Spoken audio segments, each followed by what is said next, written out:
আমি কথা বলেছে আমার সাথে ডিভোর্স নিয়ে। সংসার এত কঠিন কিছু না।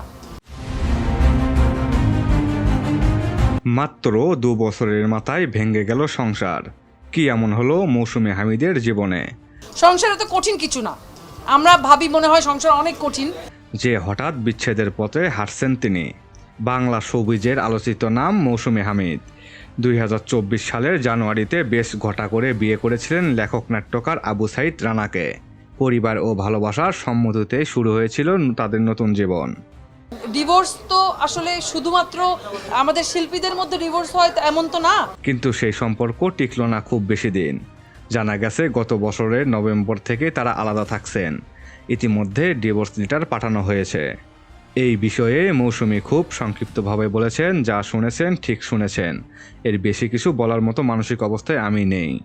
সম্পর্কের শুরুটা ছিল পরিচয় থেকে ভালোবাসা, আর শেষটা হলো নীরব বিচ্ছেদে। মৌসুমী হামিদ শুধু একজন অভিনেত্রী নন, তিনি লাক্স চ্যানেল আই সুপারস্টারের রানার্স আপ হয়ে দর্শকদের হৃদয়ে জায়গা করে নিয়েছেন। নাটক, সিনেমা সব জায়গাতেই তার শক্ত উপস্থিতি রয়েছে। তাহলে প্রশ্ন থেকে যায়, ভালোবাসার এই গল্পটা কোথায় গিয়ে থেমে গেল?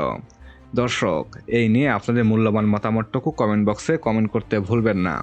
আমার চ্যানেলটি এখনও যারা সাবস্ক্রাইব করেননি অবশ্যই সাবস্ক্রাইব করে পাশে থাকবেন।